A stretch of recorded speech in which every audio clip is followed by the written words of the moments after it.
It is time for another Bluejay Shakeout podcast, the series finale of the podcast, perhaps. Josh Peterson and Chris Gannon with you. Chris, we have some news to discuss. How are you over the course of the last few weeks? It's been a whirlwind, I imagine. Yeah, it's been a lot. I think we were talking about it here as a family the other day before the news came out, and my oldest daughter asked me how I was feeling about everything, and I was like, I'm happy and I'm sad. And my 5-year-old, with the infinite wisdom he's learned from Mr. Rogers back in the day, which is now, what do they call it now? I don't know, but the spin-off of Mr. Rogers, he looks at me and goes, "Dad, it's okay to have two feelings at the same time." So, I think that there's a lot of that. Like it's hard to walk away from, you know, something that you've poured 8 years of your life into and built up to what it is. And I think it doesn't matter what that is. The kids on the team have a thing that they refer to as Gannonisms, I guess. And one of those Gannonisms is it's hard because it matters. And that's true for a workout. That's true for telling seniors goodbye. That's true for building a cross country course or whatever that might be. The hard things in life are the things that typically matter. And at the same time, when I've got a wife and 3 kids at home, and the demands of this job and the impact on my family, my most important job is being a dad. And so, yeah, it's hard to walk away from, what's truly my, I would say my dream job. And I've been able to do that for 8 years, but, there's other things and responsibilities in life that, need to, come first, and they haven't come first for a long time. So Daniel Tiger is the spinoff of Mr. Rogers. So Okay. There's the important show notes. I imagine the question that you have been asked the most since the announcement, and by the way, for those who are watching and are like, what are you guys talking about? So Chris Gannon is retiring from Creighton. He will no longer be the head coach of the cross country and track programs. But I imagine the question you've been asked the most is, how long has this been on your mind? And so I will also ask that question because I do think it is pertinent to this discussion. How long has this been something that you've been kicking the tires on, given, as you said, the demands of the job, that you've been in this role for so long? And really, as we have talked about in the relationship on this show and before it on my other podcast that I used to do, like, what you have been able to build has been incredibly special. And so I know walking away now is got to be extremely hard. Yeah, as far as how long, I guess that's it's a question we get. Recruits ask that, and they've asked that since day one, right? And yeah, my first couple of years at Creighton, it was a pretty common thing, and we had started the momentum to change the program at Creighton pretty early on. And those first couple of years, there was a lot of job opportunities to leave here, and I was very vocal to those things from the very beginning. And I said that this is the only place I'd ever coach collegiately. And then the conversation really just became as with recruits, and I would tell them that I go, the biggest thing is that I just evaluate at the end of every year what's best for my family. Like, that's the reason I would walk away from this is, would be my family. I think, I didn't go looking for a job. That wasn't something that happened. The organization I'm going to be working for and leaving my real job for a new real job, not that, is a pediatric cancer organization here in Omaha called Angels Among Us. And they provide direct financial support to families, facing the worst days of their lives. And some of the statistics on what that organization is able to do to help families is pretty incredible. So truly, that organization came to me a few years ago. I've been, involved with them on the board and volunteer for them for about 10 years now. And they said, "Hey, would you want to come work for us?" And I immediately said no. Like, there was the director at the time, Susie, was like, "That's the quickest no I've ever gotten from anybody in my life." And I was like, "No, I'm doing what I love to be doing, and we're building something special. And, I'm a coach." And the end of that conversation was, well, if your mind ever changes, just let us know. And so I knew that if if I ever wanted to, that I had a landing spot, I guess, if you will. And there was just some things this past year. My wife's a nurse. She's worked every single weekend for 7+ years. So the impact on that, on family time and everything else is pretty significant. She misses kids' games and, just family get-togethers and friend get-togethers and weddings and all those things. And so her sacrifice in that is pretty tough. And then the impact on my kids, like, my 5-year-old didn't get to play basketball this winter because there was nobody to take him because my wife was working and I was at meets every weekend. And then, my middle daughter didn't get to go to birthday parties for the same reason. There was nobody to take her. And so those things kind of just started to add up a little bit. My in-laws drive 3 hours each way every time we have a meet on the weekend to watch my kids. And my wife is, a saint, and she said she would do it forever. And she honestly didn't believe I was actually walking away until after I'd already turned in my resignation letter.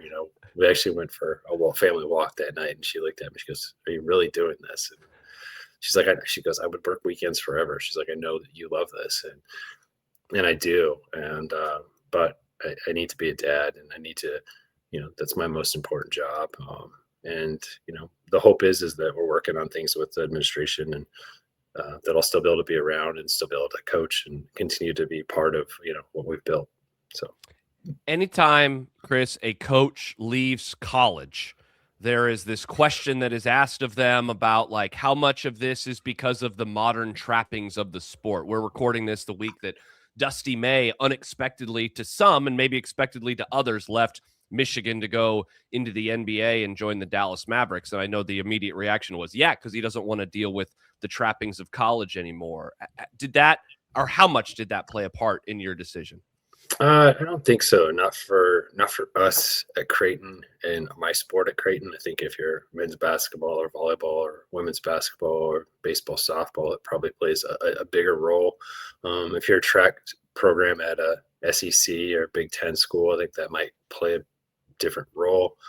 But definitely not nearly as much here at Creighton in track and cross country. I truly believe, we do college athletics for the reason that college athletics was intended to be. Our kids are not on full rides. They're getting academic scholarships and a little bit of athletic aid, and they're going to go be doctors and lawyers and run finance companies or start Kookaburra cookies or whatever that might be. And our goal for our student athletes is that they come here and get a phenomenal education at Creighton and have the opportunity to continue to pursue athletic endeavors. And absolutely, our goal is to have kids qualify for nationals or for Trinity to become an All-American. Like we have those goals, but those goals don't always run first and foremost into the big picture of what they're trying to pursue in their lives. And we understand that. And that's the beautiful thing about Creighton is that our student athletes truly get to be student athletes, and they get to, pursue their athletic and professional endeavors and educational endeavors all at the same time, and in a great place, in a great community. And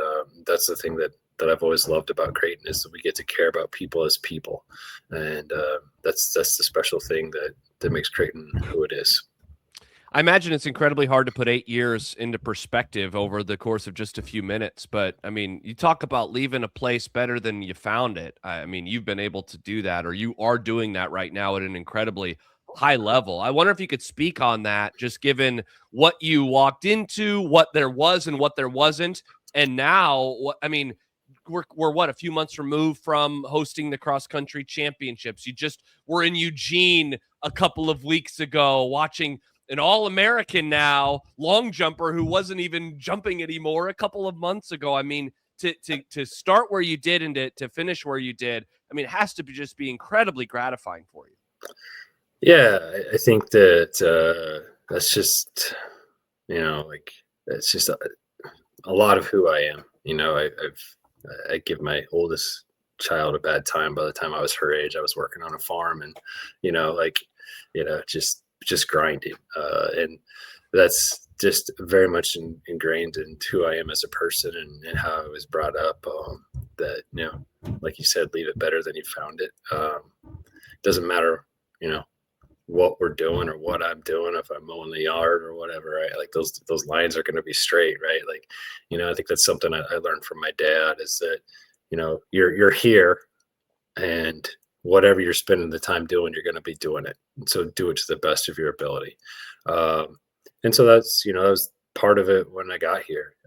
When I took this job, there's a lot of people that spoke out, not directly to me, but in online forums and stuff, and said it was the worst job in the NCAA, and it was nothing was ever going to happen here, and didn't have one of 11 Division I programs in the entire country that didn't have track and field.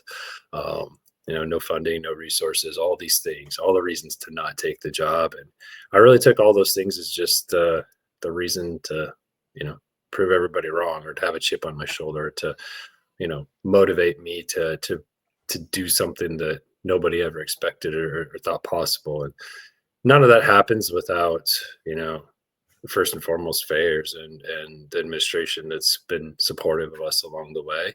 But probably most importantly is a bunch of kids.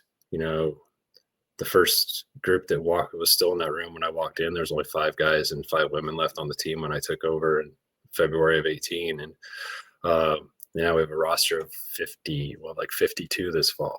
Wow. And everything that we've accomplished along the way, we said to those kids that were still here, like it started with them. They took a shot on me, a guy who hadn't coached collegiately in like 12 years at the time, I think, or something like that. And they got to work, and we slowly started to change the program. And the fun thing along the way is that we were able to kind of have these key moments that we're able to say to a recruiting class or a group of individuals that winter of 2022, that January, like competing in our first ever NCAA sponsored track meet, like, you guys are writing history, and someday we get to look back and say, well, this started with this, or this started with that, or Tommy Ward being the first regional qualifier for the first rounds, or Marcos Gonzalez or becoming the first athlete to score at the Big East Conference track meet, and then just continuing to write that history and level up. And one of the things we always talk about is raising the floor. We never talk about the ceiling. So if we can continue to raise the floor for what the foundational expectation and standard is for our program, then we're going to continue to get better. And there's it's been a pretty surreal year to, I guess, leave on, if you will, hosting the Big East championships in cross this fall, and heard our women's team scoring their first ever medal during the indoor season, and having our first individual champion at Big East and national qualifier and All-American. So I guess it's a pretty good way to leave things, but we're also leaving it with the deepest and best team we've ever found. We're leaving it at a better place in just about every metric, and that's something I'm really proud of, that that this program is going to continue to have opportunities and do things that people didn't deem possible just a short time ago. Yeah, and along those lines, I wanted to ask you, like, how high do you think that floor can get? I mean, that's got to be the coolest part, is you just look into the future and it feels like the sky is the limit with where this program can go. Yeah, I think that it's something that I've never put a limit on. I really haven't. Somebody I get asked it all the time by a recruit or by parents, or somebody did an interview earlier this year and they're like, what's possible here? And I'm like, not sure. I don't mean that in a bad way. I mean that in, like, if you would have told somebody 4 years ago or 2 years ago that we'd be where we are right now, they would have probably not believed it. And I think that's just part of the process, is just how I've approached everything. It's like, one of my things I say all the time is dream big, work hard. But the follow-up with that is the difference between a dream and a goal. A dream is just something you think about, and a goal is something you work towards achieving. So that's where the work hard part comes in. So, it's like, picture behind me, like cross country course with windmills and stuff, like that was a dream. Like we built that, we hosted Big East here, and then all of a sudden, we've got javelin throwers and long jumpers and hurdlers and all these things, and competing at Big East track. Like it was just all something we worked hard for, and resilience, and So yeah, I don't know what I don't believe in limits. I believe in finding a way, and I believe in overcoming obstacles. But I don't believe in limits, and I think that anything's possible. Yeah. Well, Chris, it has been so fun developing a relationship with you over the past few years. I was trying to remember the first time that we talked, because my radio station, we used to do a podcast, and so I brought you on there because I was like, hey, I want to start talking to a lot of the runners, and why not have the coach on as well? And then I had you on Chasing 3 Hours, and we had an hour-long conversation there, hearing your story. I was blown away to find out that you were not a distance runner, which just like was crazy to me. And now we've been able to do this for almost a year, and it has been really fun, just given how big like this school year was for you and your programs, with hosting in October. And I had the chance to be a part of that as the PA announcer. And then, of course, what happened a couple of weeks ago with Trinity going up to Eugene and everything there, and everything in between. It was so fun. This has been so rewarding. And so selfishly, I'm sad, but I'm also incredibly happy for you and whatever is next and whatever that looks like, and the time that you're now going to get to spend with your family that I know has been tough over the last 8 years. And so I'm grateful that we've been able to develop this relationship over the last few years. It's been a lot of fun. Absolutely, man. And I keep telling people, like my phone number didn't change, my house is still in the same place, and I still got a lot of Bluejay blue hanging in the closet. It's very fortunate to have been part of this community, and I look forward to what that looks like. Move a little bit different, but can be part of what we're building here, and helping write that next chapter. Absolutely. Well, Chris, as always, we appreciate you. I imagine everyone watching right now really appreciates you for different ways than the normal. Hey, thanks for checking out the podcast, for everything that you have done over the course of the last almost decade. But another fun conversation, though a bit sad, of course, with the news. Congratulations to you, to your family. And like you said, your phone number is still there. I'll still be texting. I'll still be asking you stuff. And I look forward to future conversations. I appreciate it, Josh. Thanks, everybody, for watching the Bluejay Shakeout podcast. We'll talk to you later.